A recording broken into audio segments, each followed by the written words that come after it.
Delhi blast case की जांच अब एक बड़े मोड़ पर पहुंच गई है। फरीदाबाद की अल फलाह यूनिवर्सिटी अचानक सुर्खियों में है क्योंकि यहां से जुड़े कई प्रोफेसर आतंक मॉड्यूल में पकड़ाए गए हैं।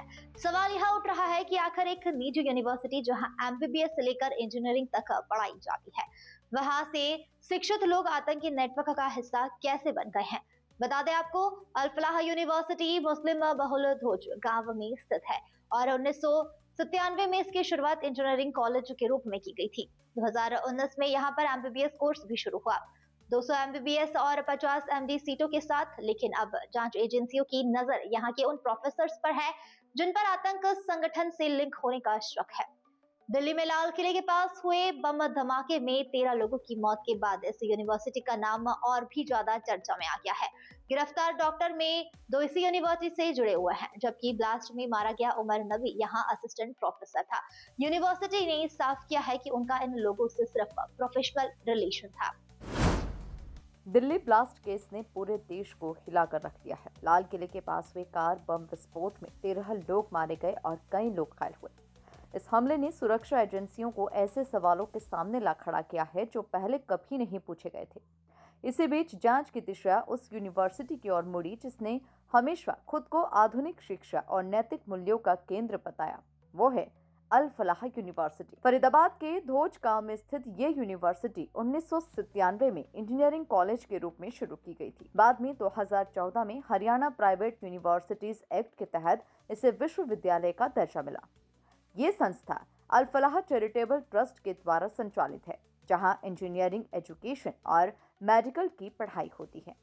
2019 में एनएमसी की अनुमति के बाद एमबीबीएस कोर्स शुरू हुआ और तब से हर साल 200 एमबीबीएस और 50 एमडी की सीटें भरी जाती है। यूनिवर्सिटी का मेडिकल कॉलेज आधुनिक सुविधाओं से लैस है। 650 बेड का अस्पताल है, जहां एमआरआई, सिटी स्कैन और एडवांस टेस्ट जैसी सुविधाएं उपलब्ध हैं। लेकिन इतने बड़े शैक्षणिक केंद्र पर अब एक बड़ा सवाल खड़ा हो गया। आखिर यहाँ से जुड़े प्रोफेसर आतंक मॉड्यूल का हिस्सा कैसे बने? गिरफ्तार डॉक्टर्स में डॉक्टर मुजम्मिल गनई और डॉक्टर शाहीन सईद शामिल हैं। दोनों किसी न किसी रूप में अल फलाह यूनिवर्सिटी से जुड़े थे। इतना ही नहीं, ब्लास्ट में मारा गया डॉक्टर उमर नबी भी इसी यूनिवर्सिटी में असिस्टेंट प्रोफेसर था। इस खुलासे ने जांच एजेंसियों को चौंका कर रख दिया। यूनिवर्सिटी प्रशासन ने बयान जारी करते हुए कहा कि उनका इन प्रोफेसर से केवल व्यावसायिक संबंध था और वे एक जिम्मेदार शैक्षणिक संस्था की तरह देश के साथ खड़े हैं। लेकिन जांच एजेंसियों के लिए अब चुनौती ये है कि एक उच्च शिक्षा संस्थान कथित तौर पर शिक्षक आतंकियों की जमीन आखिर कैसे बन गया? ये एक अलग थलग घटना है? क्या इसके पीछे कोई बड़ा नेटवर्क काम कर रहा है? इन सवालों के जवाब आने वाले दिनों में सामने आ सकते हैं। अल फलाह यूनिवर्सिटी का नाम सामने आने के बाद दिल्ली ब्लास्ट जांच और भी गहरी हो गई है। क्या इस यूनिवर्सिटी से और भी कड़ियां जुड़ी हैं? क्या ये सिर्फ एक शुरुआत है?